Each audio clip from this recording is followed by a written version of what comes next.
One of the really interesting things about schooling over the centuries has been that the process of schooling is often something that is done to, done to students. And in the whole process of education, particularly modern education, from the designing of a curriculum, from its interpretation, from its delivery and so forth, students who actually are the receivers of it never have any input. And I think we've all experienced this. We're very fortunate this afternoon to have with us 6 of our students from Beacon House. So please give them a very warm round of applause and make them feel welcome. So essentially, we're going to allow them to share with us their views and ideas on education as they experience it and how they see the future of education in the future. So before we begin, I'm just going to invite each of them to make a short introduction and tell us just a few things about themselves. Okay, so let's begin. Okay, would you like to begin? Yeah. Assalamu alaikum everyone. My name is Zoa Tareen. I'm studying the IB Diploma program at Beacon House College Campus, Gulberg. I aspire to be a filmmaker, actor, and a writer in the future. Assalamu alaikum everyone. My name is Hatim Siddiq. I'm also from Beacon House College Campus, Gulberg, and I'm doing the IB Diploma program. I'm in year 1, and my dream is to become a full-time musician. I do shows right now and all, but my dream is to do it full-time. Hello everybody. My name is Mohammad Jawad Rashid. I'm also from Beacon House College Campus, Gulberg. I'm doing the IB program, second year. I want to be a software developer when I grow up, and I really enjoy, I'm interested in maths and algorithms and so on and so forth, so thank you. Okay. Assalamu alaikum everybody, my name is Tuba Shahid. I'm from Beacon House Defense Campus. I'm currently doing my A-levels from there. And my aim in life is to work in the biomedicine field. And for that, I aim to become a biomedical researcher and go towards that field because that's something I feel Pakistan direly needs at this point in time. Hello, my name is Arsalan Saqib and I'm from Beacon House College Campus, Gulberg. I am doing my A-levels and I have passion in the form of chemistry, so if I do undergrad or any future studies, it will be in chemical engineering or so. Assalamu alaikum, my name is Shanze Berki and I'm in the first year of A-levels. My dream is to have a career in music or biotechnology, biochemistry. Okay, thank you very much. Okay, great, thank you, You know, I kind of feel there should be a student moderating this at this point, to be honest, But anyway, so just to sort of begin the sort of discussion, let's just look at a very basic question first for you. So, where do you see the future of education heading? And if you could project yourself into the future, how would you like future generations educated, and perhaps any possible future children you have? How would you like to see them educated? So let's just get a response from each of you. There you go. I would want education to move forward and away from the current standard that we have, which is to raise the students, to educate them to become potential workers. I want that instead of that, we should educate them to become citizens, and working should be considered kind of a secondary option because people become specialists before they actually become human beings. And that's my view. So becoming a human being is more important, that's what your point is. Yes. Okay, great. I'd also agree with Zoha. I think I would like, ideally, a system in the future that would connect our education with the world around us. I think we're too constricted. We're studying from books which may not teach us how to implement our education when it comes to the world around us. I think social responsibility needs to be taught. We need to be taught of the privilege we have and how we can use it to influence the surroundings around us. And also, I wouldn't want my future children to only be running after grades, which is currently one of the biggest issues I feel with education. Morality has to play a huge role in our education, and that's my... Okay, great. Sorry. I kind of have two answers, in my personal opinion, for this question. The first one I would say is the current system we do have, I doubt it's at its full potential. And what I mean by that is I do not believe we're kind of using it in an inefficient manner, meaning there's a lot of room for improvement with the basic ideas and practices we have right now. I believe we can make a lot of improvements. But what I also kind of see personally is that, for myself, that there's a huge trend in becoming self-education, or self-education, education being driven by the person himself instead of an institution. Because if you go on YouTube or even Khan Academy and so on and so forth, and Coursera and many other websites, education is pretty much free. And when we talk about education, usually we say that, okay, we have the education and then you have schools. They go hand in hand. But now we're seeing a trend in which education can survive and thrive outside of the institution. So I believe maybe we could go down this route, or maybe we could just improve our system overall. Maybe Okay, great. Okay, thanks a lot. Okay, thanks, Javeed. Yeah, Tuba. Yeah. Well, I do agree with everything that Zoha, Hatim, and Jawad had to say. I think a lot of them have ideals which an ideal school system in the future would have. Adding on to that, I think what we need to move towards is to give greater priority to schools as social hubs, towards more of their towards developing more of their social responsibility skills. Because right now, as Hatim said, we're just taught to get good careers, to get money out of this education. So what we need to revolutionize is our thinking of what the purpose of education really is. Is it just to get a good career at the end of the day? Or is it for us to become responsible and contributing members of society? And I think that's something that we need to revolutionize when it comes to our thinking.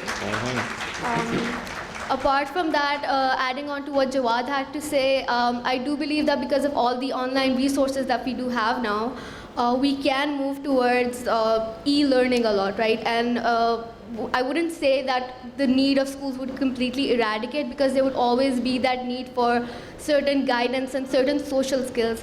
So I do agree. I see a model in which schools become more of a hub for us to learn social interaction and for us to learn social responsibility. And the learning can be done through electronic devices at these schools or these institutions that I see in the future. And that's my idea of where I would want my children to see in the future. Okay, great. Yeah. I believe that there is a need to revolutionize the way in which we approach or the techniques that are employed for education. For example, our education system needs to have a more interactive and a more practical approach, in a sense that when we move forward, whatever we are learning is that everything that comes useful to life. And moreover, talking about the system in hand that we have, We'll just let the train go by. okay, we'll ignore that. And talking about the system in hand, particularly in Pakistan, we see a system that curbs diversity, in which the obedient labor force is created rather than allowing children to explore the way in which they pursue their passions. And agreeing with the rest of the panelists in the way we are heading in a digitalized world, and obviously future schooling would be incomplete without the usage and all that, and that's about it. Okay. I agree with everything they said. I think our education system should be more learning-based rather than rote learning. I feel like our schools are creating mindless zombies. And we don't need that. We don't need robots. The world has progressed, and we need more thinkers and innovators. Every single child is different, and any scientist would confirm that fact, that every child has a different brain. Then how are we all supposed to fit into the same education system? Okay, great. So let's explore some of these ideas, because I think some of the points you've raised, I think, are really, really important. Okay. So let's look at this idea of, first of all, of self-education. Yeah, Javeed, that's something that would you like to share a bit more about that and how you see that working? Yeah. I would like to say this, that first and foremost, the instant response was that, okay, you know what, self-education is an upcoming thing. You know, it's happening. People are because all the online resources are free. Biggest example, MIT puts their entire course free online, meaning you can get an MIT education at home, sitting down, going through the courses. But the instant thing or instant response we kind of got from Tuba was basically that, okay, you know what, self-education is present, it's there, it's upcoming, but we should not like make it a direct substitute to formal education. And I would like to say that we shouldn't cut self-education short there. I believe this is very subjective. Like, for everyone's going to be different. Like, school, like for me personally, I never had the best experience in school. I would say that, you know, in some levels. So for some reason, I'm very attracted towards self-education, and I feel like I learn much more faster. I'm more engrossed in it, because one aspect of self-education, which I doubt many of them take into consideration, is the fact that you become responsible for the education. You become responsible for that subject. It's you who wants to learn it, you know? You become this, you kind of become a child all over again. You look like, you know, where the answer's at. You become inquisitive. You begin to question more, you know, where maybe within the constricted time of a school, because there is, every class has a certain time limit, you're unable to do that objective. You know, it depends on every person. Like, for some, yeah, maybe it can, and it should. And we should not neglect those people who say that it can, like substitute formal education. Okay. So, yeah. Okay. So let's have a view of this from the rest of the panel. So what do you think about this idea of self-education? And do you think that it would suit everybody, or do you think there should be sort of some kind of intervention in that process through supervised, directed learning? What do you think? I think it's mostly something that's very easy to do and very useful, especially in upper education. Like in primary years, I don't think this is something that you would want. In primary years, I think, like I said earlier, that's really when students learn to become people. You learn basic literacy and numeracy, manners, social skills and everything in your primary years. But like you said, the MIT course, that's something that's actually pretty popular now, because at that age, people know how to think critically. They know a lot of facts. Yep. They know how the world is working. Then they know what to do with that information. They don't really need a teacher to tell them what to do and what to think. But before that, you really don't have an idea of your own. You don't have other people's ideas. And when you don't have other people's ideas, you can't formulate your own. You can't grow your own perspective, which is basically makes your entire point of view, and actually the point of your education, it diminishes. You don't really have anything that can be put forward or added to society in that sense, intellectually speaking. Now, when we do talk about self-education, I think it is pretty possible, like at our level, secondary school or high school, I guess.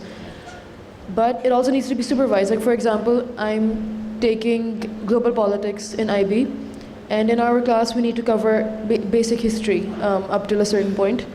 Now, I've studied, I think most of us have, obviously, in primary school, I've studied World War II.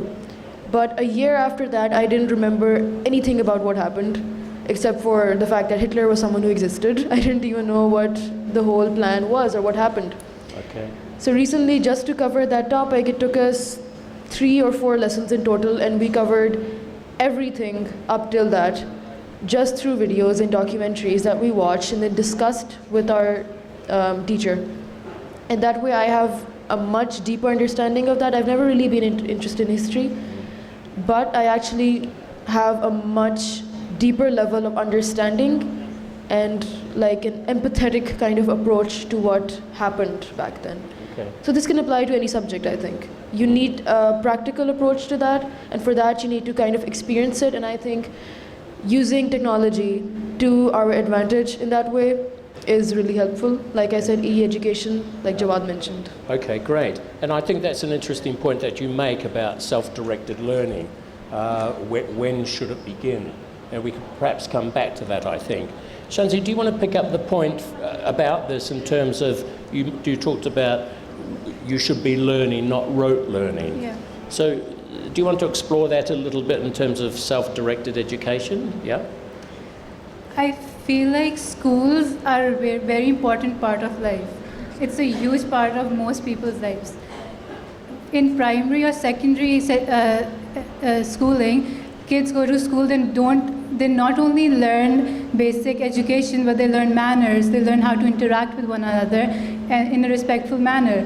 as you grow older, you realize that your tolerance keeps building up, and school teaches you that. You listen to other people's opinions, and you learn how to debate in a civilized manner. I feel like self-education, when you grow up, that can be done through technology, which definitely helps. You can take courses online at any time that is convenient for you, and that can save you time.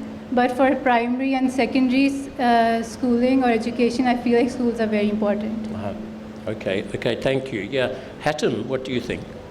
I'll be very brief. I think the only real issue I have with what Jawad was saying is that education for me is not just book-based learning, it's not just subject knowledge. For me, the whole idea of education is to bring people together and teach them how to basically learn social skills, how to interact with each other, how to, as was said, how to create tolerance amongst people. I think it's much more than just getting subject knowledge and then getting a degree. I think it's very necessary for us to learn, as I said before, as Tuba said, to have social responsibility. I think that's something you can't learn sitting at home. I feel that the internet will give you a lot of knowledge on subjects, but it will not, I don't think you can really have a course on social responsibility or manners. Rather, it's much better learning that through personal experience. So that's my only point. Okay, thanks. And Tuba, what about you? I think extending to what Jawad had to say about these free courses by MIT, I think what we need to understand is the fact that what MIT is most well known for, what all these Ivy League universities are most known for, are their faculty, are these teachers, these real life teachers who actually teach the subject course during classrooms, during the university hours. So we need to understand that the fact that why these courses are so popular in the first place are because of that very faculty, which is why we need these institutions in the first place, because it's a means of these teachers to actually get to these students, to get to the student body that actually wants to learn that particular subject area. Apart from that, I think self-study is a very good idea for responsible individuals, but we need to understand that we live in the era of procrastination, right? So a lot of students won't take it upon themselves to actually do this self-study or teach themselves. They'd rather watch an episode of Game of Thrones, right? So I think when that comes, the quality of education is seriously hindered. So I think in that case, self-study can only be helpful to a certain kind of individual who does not procrastinate so much, who can take upon the responsibility of studying themselves.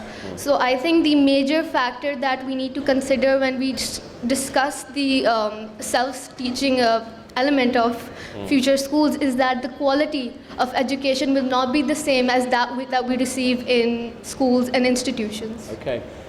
I noticed a big frown, Javed. Do you want to share that? I still feel like they're cutting self-education a little short there because first and foremost, they said there's a lack of guidance. If you've taken any of these MIT courses, which I have, it's basically the entire classroom, okay, and just a camera in the middle. So you're pretty much present within the class. And one positive point, which I love about self-education, is basically you watch the video, oh, I didn't understand something, go back, re-understand it, see where you lacked, understand, and it's not, you're running at your own pace. So this is, and you don't even feel bad because sometimes, and maybe it's just me here, but sometimes the teacher's talking and they're going on further, and you sometimes miss out on something. You're like, oh my God, I missed that train. The train just left, So it feels kind of bad continuously saying, oh, miss, what was this, So I believe self-education kind of remedies this issue. But not just that.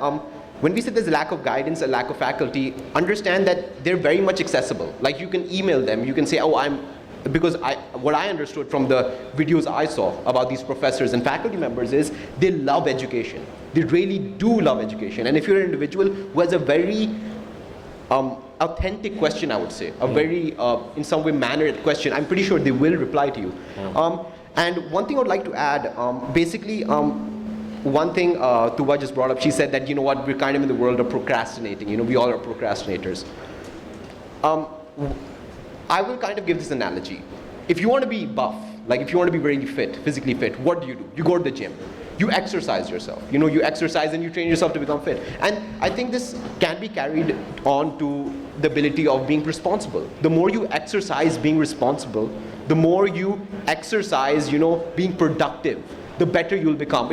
We kind of act like a person who's responsible was born with the like insect of responsibility within him, like he was born to be responsible, okay? No, he practiced, it was taught to him, being responsible. And I believe, yes, if we are going to talk about institutions should teach these things, being responsible. Like one thing I do not appreciate what institutions, and this is anecdotal, fully my experience is, the first thing I felt what an institution taught me is that these subjects that you're going to learn, they're a chore.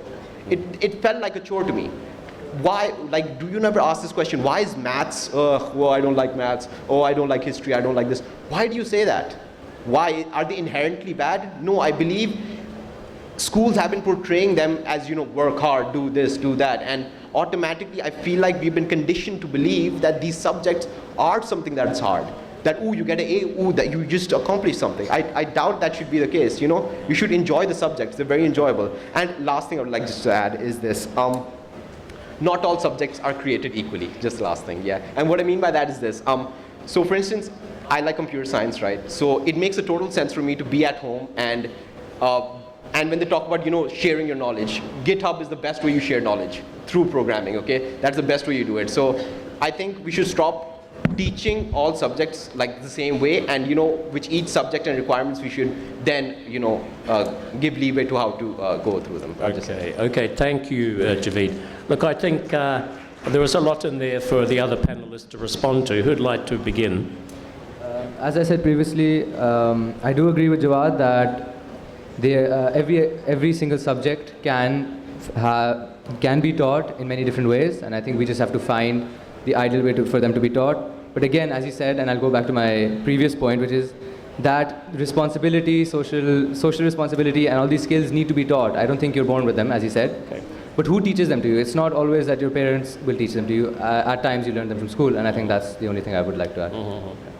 Okay, thanks, Hatton. Aslan, What I feel like is that this discussion should not become self-learning versus schooling.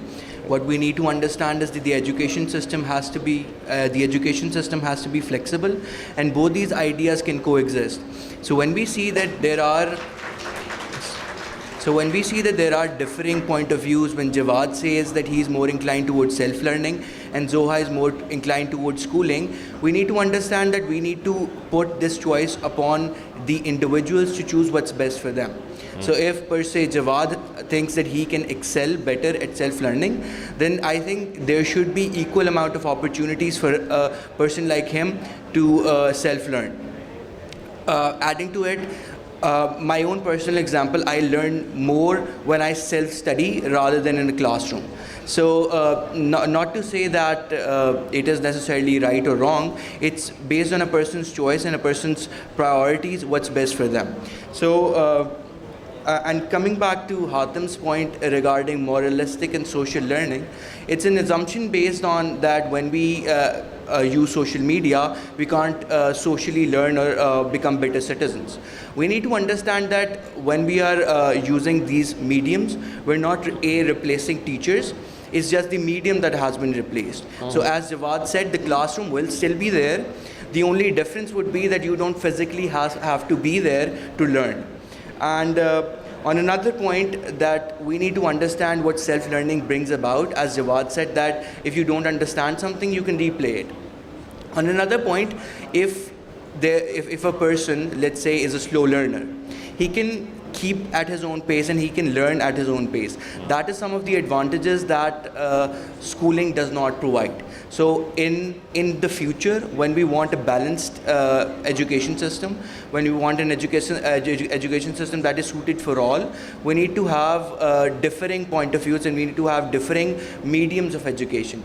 So what I believe would be the most appropriate way forward would be not to replace one thing for the other, but to balance both of these things hand in hand and give the choice to the individuals to choose what's best for them. Okay.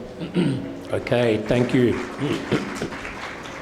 This morning, one of our esteemed guest speakers in the inaugural session suggested that he could foresee a future where there would be no schools, yeah? And they could see a future where learning would be absolutely, totally digitalized, so there'd be no schools. How do you respond to that, and what's your vision for that kind of future, and do you see that as a direction or a way forward, yeah? Kind of to answer this, I would want to carry forward Aslan's point. I wholly agree with everything he said about integrating the two systems that we're talking about, like normal schooling as we know it and self-learning. Now, for self-learning itself, I think it's better if we call it e-learning or something like that, because it's more practical, it's more creative. When something is practical and creative, it's easier for us to retain it. Like we remember what happened in a movie rather than remembering what we read in a textbook. Now, when we talk about no schools, no institutions, that's kind of what happens when everybody starts to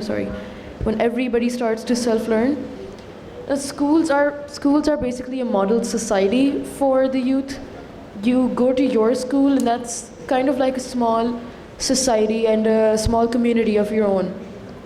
And it has the good and the bad of what our actual society has. It has togetherness, it has support, it has mixing of ideas and concepts, and basically a person's personal growth. But at the same time, that can be a bad thing too. Like take bullying, for example, or student hierarchy that starts to exist. Like one kid is considered smarter than the other one, while the other one is brilliant, but the kid is lazy, as they put it, or not exactly up to par as per behavior standards. But when we do talk about school as a society, that kind of comes into my point of changing our own current thoughts and how our society works, because our schools do reflect that. Our schools are the society of our youth, and if we want to call our youth the future, then we kind of do need to change the little pool of, it's a model of what we actually have outside. It's a model of the real world. So if they're gonna learn that their school is what the real world is, it'll become a race, which is what the world is right now. It's a capitalistic race. Everyone wants to step on each other to get ahead. And that's what happens in school. Like, bluntly speaking, of course, that's very generalized, but it's more or less the idea of what's going on. So when we start to change what's going on in the education system, basically, we're all the future professionals, and your professors, doctors, engineers, artists are working. You change what they think. You change how they think about other people. They don't see them as competition anymore. They see them as their counterparts. They see them not as somebody they need to overtake, somebody they need to pull forward with them. So there's not enough companionship, there's not enough empathy existing, which is why self-learning itself kind of destroys the purpose of school being a moral teaching ground. Self-learning will eliminate that, but I'm not saying that schooling is going to make it better. The only solution is to combine those two for intellectual advancement. And then to change how the model society that we have, which is our schools, to change how they work. So there's two changes. There's a social change and there's an intellectual change. It's needed in us and in our school system. That's all. Okay, thank you. That was really well articulated, yeah. I would agree completely with what Zoha said. The only thing I'd like to add was, it would be exactly as Arsalan said, it would be another battle again. If you eliminate a whole form of schooling, then again you're being unfair to people who might actually like learning in a classroom environment. They might actually want to interact with people when they learn, want to hear other people's ideas when they're in a class. Like people like Jawad might like self-learning. I myself learned all the music I learned through self-learning. But again, I think I'll agree with what Arsalan says, that there needs to be an integration rather than two different sections. I think you need to integrate community-based learning or like a whole school-based learning with then certain subjects being self-learned or and so forth. That'll be. Okay, thank you. Yeah, Shanzi, yeah. Yeah. I feel like schools and self-study, they should go together. You come to school, you learn, and then you go back home and study yourself. Those lectures that you learn in class, those can be recorded and then uploaded on the internet. So if you ever miss a class, you can just catch up. I also would like to say that schools, everybody has a different opinion about school. Some kids love going to school. So if you destroy that whole thing, you're taking away a part of their life. But then there are kids who are bullied, like Zoha said, and waking up in the morning to go to school is a nightmare for them. I feel like that's a good question to ask yourself, that why is it that so many kids end their lives because of that stress? So I feel like it's your own opinion if you want to go to school or if you want to self-study. Okay, thanks, Shanzi. Yeah, Aslan? Adding to that point, I feel like that when we talk about children who face the gist of the schooling, let's say bullying, it doesn't mean that we create an alternative means for them, say a digitalized way of learning. What we need to address is that not shirk away from our responsibility to tackle a problem. Say that in a school, if the problems of bullying exist, we need to address that problem. If the problem of a hierarchy exists, we need to address that problem, and we need to realize the fact that we create a sort of an environment in which each and every single person is as important as the other. So per se, a person who is not good at, let's say, academics, but is good at extracurriculars should be given equal importance as the other person. And one thing I'd like to add more regarding the question that whether there should be no schools at all in the future, what I feel like is that the idea is too extreme. Coming back to the fact that there should be a sense of integration between the digitalized world and the schooling, we need to find the right balance in that. And school is not just a building or an infrastructure, it is more than that. It is a symbol of a sacredness, and it holds value unto itself. So when we talk about a person having experience of schooling and having an experience of college, it means that an entire portion of his life will be eradicated by this extreme idea. So what I feel like is that a balanced approach would be more appropriate for them. Okay. Yeah. Could you share a bit more about that point you make about schooling, in a sense, and the actual school, bricks and mortar? What do you mean by it's part of a sort of sacred space, tradition? Explore that a little bit more. What we feel that for the past, let's say, 200 years in our sense of society, schooling has been a part of society. So when we talk about schools, it's more than just brick and mortar. It's about children going to a place where they learn, where they become more than themselves, and a sense of interaction between children and students will bring about a greater positive, hopefully a greater positive change amongst each other. So when we talk about schooling being completely replaced by digitalized world, is that there are specific sense of associations that we hold with schools. So when parents trust these schools and send their children to schools, we feel like they trust them with the upbringing of their children. So that sense of value and that sense of sacredness that a school holds is of sheer importance to the society. So this idea of removing schooling from very core would be too extreme at this point. Okay. It's a very well thought through point of view, I think. Do you think this could be another case where people are making decisions about the future of education without consulting young people? Yeah? Yeah, I think it would be harsh, but that's the very reason we're here now. So when we talk about what our children should be is what they want to be.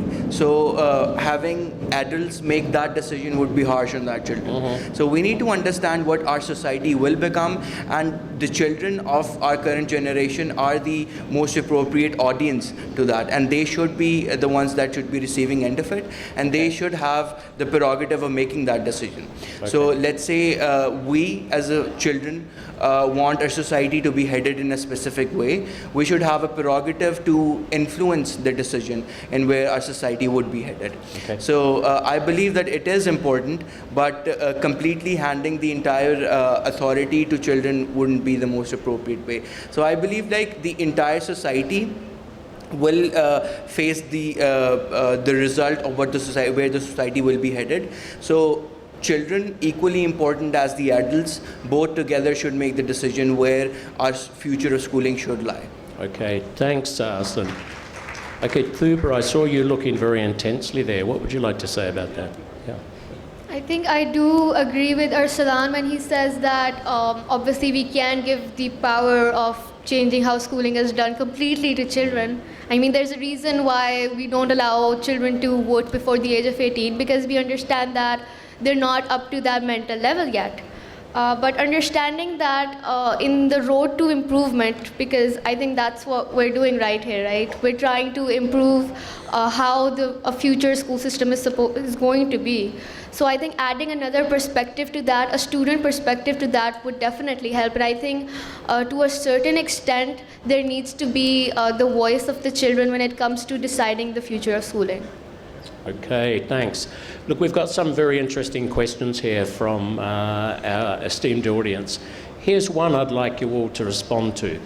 If there was one thing that you could change about your current schooling to bring it more in line with a world of tomorrow, what would that be? Yeah? If there was one thing you could change about your current schooling experience to bring it more in line with the future, what would that be? Yeah? Okay, Javeed. So one thing an answer to that question is, it actually kind of also fills a point that we brought up previously, was that in schools, these buildings, these institutions, there's this tendency of us ourselves creating a hierarchy within there, meaning having the really intelligent kids, having the medium kids, and having the, bad at study kids, okay?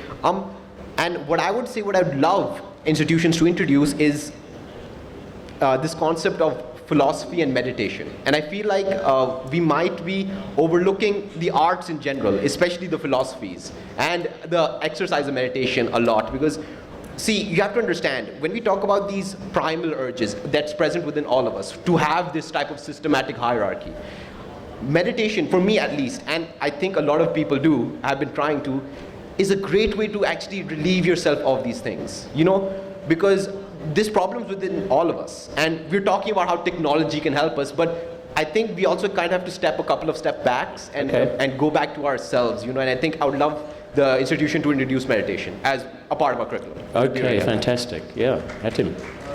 One of the biggest changes I felt when I shifted from HSN, which was O-levels, to the IB system was how different the approach was. And one thing I would love for more schools to have is experiential learning. I think you're very, very limited when you're learning through books, and I think you really need to step out into the world to understand many of the things you're learning. For example, economics. If you're learning about a business sitting inside a classroom, you will only get limited knowledge about how businesses work. If you step inside a business, talk to the people who run the business, I think you can have a much, much better understanding of how things really work. Okay, thank you. Okay. Yeah. Carrying forward Jawad's and Hatib's point about the IB system, basically the change I did experience was in terms of philosophy, and the arts had more focus. We have a core subject called Theory of Knowledge, which is basically a branch of philosophy. Now, when we do bring in philosophy into education, that kind of applies to every single subject that we want to specialize in or not. Because before one becomes a specialist or a worker, or a student of a certain field, they need to have a general set of facts, a general set of perception and idea that comes from facts that you learn, ideas that you learn, and what you learn about the result of those ideas. Like you talk about fascism or something. There was a time when people thought that was the way to go, but there's a reason that it's not. That's why we consider it to be a horrible thing, because history told us why. Now, that kind of applies to what he said about experiential learning too, because that was an experience for mankind itself. That's why history is actually more practical of a subject than we think. We think it's just textbooks, but it's not. Mm-hmm. Now, further on the path of ethics, like when I mentioned fascism, ethics isn't as important a part of our education system as it needs to be. Obviously, I want ethics to be magnified a bit more. Mm-hmm. But for all of this to happen, I don't think that any of this can be achieved the way it should be. Okay. Without a revolution in education. Now, tell us what kind of revolution. What are you referring to? Yeah. Like a revolution in itself would be a radical change. You basically flip that system over. Now, anyone who studied any kind of revolution that happened at any extent, you would know a revolution starts with words, but Pakistan, for example, has had more than enough of those words and discussions for the past 7 decades. We don't have action.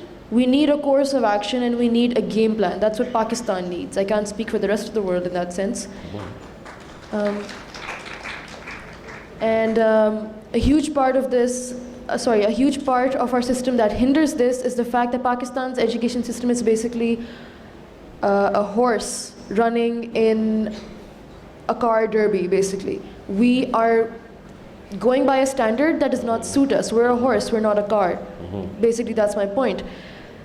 Which is also magnified by, as I previously mentioned, our society's views.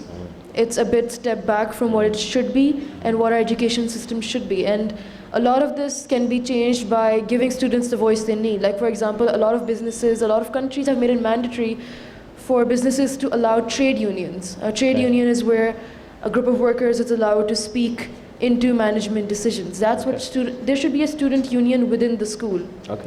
That promotes the well-being of students, be it mental health or child abuse, which is also a very big problem in Pakistan and worldwide. It's not reported as much, but in Pakistan alone, we had 3,500 reported cases in 2014. And a lot of them don't go reported because of a lot of cultural beliefs. Now, when I talk about a revolution, that comes into our society.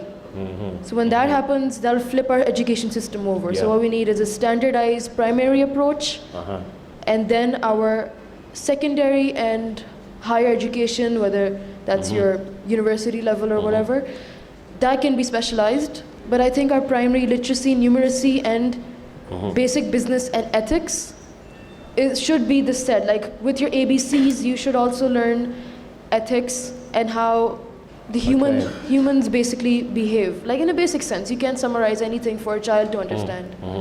So for me, the revolution starts from the children. Okay, great. Thank you for that. Yeah. Okay, Shazan, do you want to take up something from this on terms of the importance of the future of schooling, something that you think is very, very vital for... I would like to answer the question. Yeah. Like to change about schools is that some fields are considered more prestigious than others. Every child has different strengths and different weaknesses and different dreams. Then why is it that music or art or media aren't given as much importance as engineering or medical? Okay, yeah. Good point. Yeah. So there are some subjects that are privileged over others. That's the point you're making. Yeah. Yes. So, and how do you see that? How do you see that changing in the future, if at all? Or what would you do to try and promote a change in that privileging of these subjects, you know, science, engineering, over the arts and over cultural studies and so on? I feel like a lot of students are forced by their parents to go into medical or engineering. I have friends who are forced into studying medical. So I feel like it's forums like these and discussions like these that parents should attend and listen to and get more educated, and they should listen to their children. That's... Okay, yeah. Okay, well said, well said. Okay, it's another question. I think this is a great question. Given the kinds of education we've had for, say, 200 years, why is it that cultures and societies can't live together? What kind of education in the future would help societies live together? And I think you sort of began the discussion on it. So who would like to begin with this question? In my opinion, one thing we've noticed is that we're slowly being globalized, you know, like, for instance, when we talk about education, allowing us to break these boundaries, break these biases, that we have within us, you know, which society gifts us when we are born and when we live in it. I think one way in which we could do this is, and I don't mean to sound like a broken record here, but, you know, like, you know, conferencing, like online conferencing, like having maybe a teacher or student from another part of the world, you know, maybe talking to them directly, you know. And as I say, like, in schools, that's not really done, is because you have the teacher, you have the students around you, and they're all from the same place you are. So the pool of knowledge that you consume, it's very limited. It's actually from the area you are. It's very local. It's very domestic, you know. So I believe that if a person were to, you know, embark on an educational kind of search for education or knowledge or the field that they enjoy, and we use the internet in such negative ways, there's so much good in there that you'll be very surprised. And online learning actually does add on to that. And philosophy, I'd say, you should learn philosophy. And by learning philosophy, and not just Islamic philosophers, philosophers all around the world, you begin to understand people who have done this type of thinking. We spend about an hour or two thinking, okay, what's the meaning of life? Why can't we be friends with each other? Why can't this happen? Why can't that happen? We have philosophers like Descartes, Nietzsche, who have spent their lives thinking about these things. Yeah, exactly. They have some sort of they don't have the exact answer, but they have an answer that's close enough or Correct. good enough, in my opinion. They engaged in a critical discourse, didn't they, with people cross-culturally and so on. So, what you've said is a revolution, an ethic. You've talked about, Javeed, the sharing of knowledge, help people live together. Hatem, what about you? What do you think? I would also agree with Jawad. I think when we study other cultures or when we study history, we look at things in a very one-sided manner. I think we look at things in a way that suits us more. And I think in every single culture in the world and every single society in the world, there are a lot of things that we can learn. And we don't have to directly implement them, obviously, because they work for them for certain reasons. But there's a lot that we can learn from other societies, and I think rather than finding things to fight about or to contest about, we need to find common ground. There's so many, since, as Jawad said, there's so much globalization now, there's the internet, we can find a lot of common passions, common hobbies, and I think exchange students is one thing that obviously occurs around the world, but it's something that could increase because you learn much more about a place when you go there rather than when you read about it. Yeah, so fantastic. So common ground, student exchange programs. Okay, Tuba, what about you? I think schools themselves need to kind of step up to make students understand diversity. And I think for that, as Hatem said himself, our current studies are sort of one-sided. They're influenced by a lot of factors which may be political or socioeconomic in nature. But I think we need to develop a curriculum which kind of enhances which kind of makes us appreciate the diversity that exists in the world. And I think apart from education, we already are a very globalized community because of the role of social media. And I don't think that at this point in time, I feel like I'm not exposed to diversity. Despite the fact that I haven't traveled a lot, I feel like social media has given me that outlook into what other cultures look like. So I think schooling can have a helping hand in that and actually add that to their curriculum, which would add to us appreciating diversity and being able to live with that. Okay, fantastic. Thank you. Yeah, Aslam, what do you think? I feel like when we talk about society and education, what we need to understand is the education itself is the representative of society. So when we talk about common ground, is that this method of schooling, or let's say this globalized world, brings about people together. Even if these people do not have similar views, it will still have a common ground, a common topic for them to discuss things upon and discourse upon, so that they can find the best way forward. So what we feel like is that education in itself should allow for a more receptive approach and a more tolerant approach towards the society, so that whenever societies discourse, they do it in a more appropriate manner, and it brings about people together. Despite the fact that it's said that history is the prerogative of the winner. So despite the fact that there are differing point of views in the society, what we need to understand is that each and every single one has the right to have a separate opinion, and what we need to create is a level playing field in which each and every single person can come upon that platform and represent his ideas and his views.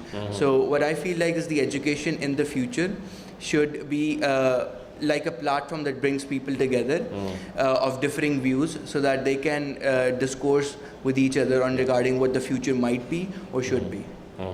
Yeah, thank you for that. I think everybody will remember that Jamal Nasser talked about that this morning, having that capacity to listen and have a discourse with one another, not offending people, listening, responding, and so forth. That's a great point. Shanzi, would you just like to finish with this question, yeah? Yeah, sure. I feel like there's always something you can learn from somebody else. So you should always have an open mind. You should listen to everybody's opinions, and then obviously you also have a say, so you can debate on that. I feel like the globalized world, it can bring people together. So instead of fighting over petty things, we should learn things from each other and build upon that. Okay, thank you. Now we've got a very important question here. We've got a number of teachers in the audience. Okay, so here's a question. How do you see the role of a teacher in the future? How do you see the role of a teacher in the future? Who'd like to begin? Yeah? Okay, Thuba, yeah. First of all, I appreciate all my teachers that I've gotten up till now. Some of them are in the audience. So thank you, teachers. But I guess in the future, I would see a teacher just not having knowledge of the subject area that they're teaching us, but I see teachers as motivation builders. I see teachers as who take their profession not just as their profession but as their vocation, something that they're passionate and enthusiastic about. I see the role of teachers as somebody who not only tells you about a certain subject but inculcates values and morals into you. And I think that's where I see the future of teaching to lead. Okay. So you don't think that we would be replaced by an artificial intelligent teacher in the near future, like a robot? I hope not. You hope not. Okay, great. Okay, good. Okay, Shanzi, what do you think? The role of teacher in the future? I do agree with her. I hope not that teachers are replaced by robots. I feel like when a motivated teacher enters the classroom and he or she has a smile on their face, it always brings up your mood. I have teachers who are so passionate about what they're teaching that you go on and on about a subject, and we'll just sit there and we don't even mind. We sit more than the class gets over, and it's like 30 minutes more, and we're just sitting there listening to him because he encourages us and he never demotivates us. Okay. So I would like to see teachers in the future, yes. Okay, thank you. Yeah, Aslan? It's intimidating not to talk about artificial intelligence and robotics taking over teachers, but coming back to the point of Tuba and Shanze, it's very important to realize the fact that teachers are more than just a medium of giving you an information regarding a specific subject. So per se, that teacher instills in you the motivation of learning, and it for example, in my own personal experience, some of my own favorite subjects are because of the fact of the devotion and the motivation of the teachers that teach them. So the love that they have for their subjects is directly transferred to the students, and they themselves have the same kind of devotion and motivation to study that subject. So I believe in the future replacing teachers would not be the appropriate way to go about it. Okay, thank you. Javed? Okay. So just like Tuba, I also have a lot of teachers in the audience. I can see a couple right now. But I think first we would have to bring up the question, what is a teacher? I know it's a little bit philosophical in that way, but it's very important because I'm not going to sugarcoat it, like whatever they said and say that, okay, what, teachers are going to stay, they are going to be around. We never know, okay? We can't guarantee anything. And he just said that, okay, the devotion of one teacher, just instilled this passion of learning in me. You have to understand, Arslan, it works both ways. You can have a really good teacher that devotes a passion, and you could have at the same time a really bad teacher that can make you phobic towards the subject. So as I say, we have to take it's like a bit of medicine that, maybe, because for me personally, I don't know, I just feel like I just learned so much online that maybe in the future, and I might not be the only one, and I'm pretty sure I'm not the only one. Look at the views Khan Academy videos get, then the millions. Yeah. What they could have learned from the teacher, they're now learning online. Yeah. And one of the most major comments are written on the bottom, my teacher's terrible, they didn't teach me this, they didn't teach me that, So I'm not trying to say teachers are bad or good, The person makes a teacher, every teacher is individual. Yeah. So as I say, what are you going to say teacher? Like if a teacher is the title given to you by the system, the institution, then in my opinion, maybe, who knows, I can't promise anything, but it might die, Okay. The profession of teaching, or as a... Okay, thanks, Javed. Atim? Yeah. I would like to add on what they've all said. I think there's a common misconception when it comes to what teachers really are. For me, at least, teachers are not just transmitters of knowledge, as most people believe them to be. For me, especially, some teachers for me are like my parents, because say you can't discuss everything with your parents at times, and they're your counselors, and I used to go to them for advice, and now even though I've left my school, they have my number and they call me just out of the blue. So you do create bonds, and many teachers do become your role models, especially in the field you want to follow. They can seriously become motivators and role models for you, and I think even the way technology is going, anything can happen. Robots are a possibility, but because of the fact that robots they can teach you, I guess, knowledge, but they do not have that human empathy or that sense of a parental feeling that I think real teachers can have that. Okay, thanks. And finally, Zoha, what's your view? Robots take over the world, but it is a possibility, but I also really don't think it'll happen because economically speaking, it's going to kill jobs. We already have a lot of people on this planet, a lot more than the jobs that they can fill. Moving on from that, continuing Hatim's point about how robots don't have the empathy that humans do. So if you have a robot teacher, that basically means you have a talking book as a teacher. You can't really learn as much as you need to from the textbook, which is why you have lecturers. Otherwise, your average school would just be a giant library. Okay. But continuing on from how teachers are really important in terms of teaching ethics, I think the future of teachers, first of all, they need to be paid better, to be very honest. I've had some amazing teachers.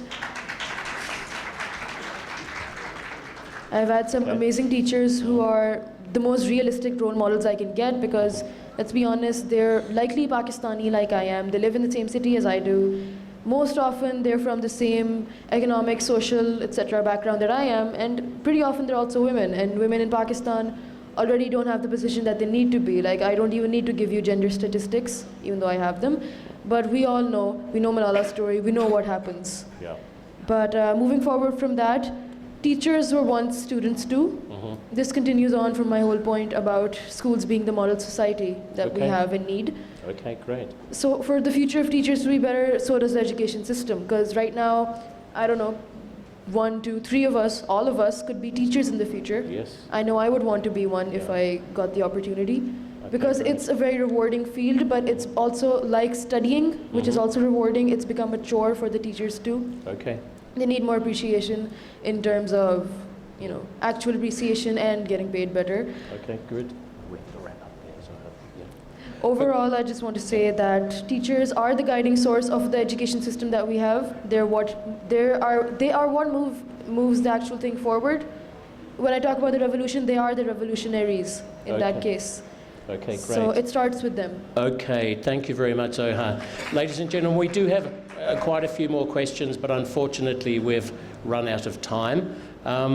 I think you'll all agree with me that these young people who represent the future of Pakistan, I think there's a lot of hope and they've got a vision and I think they've articulated themselves very, very clearly.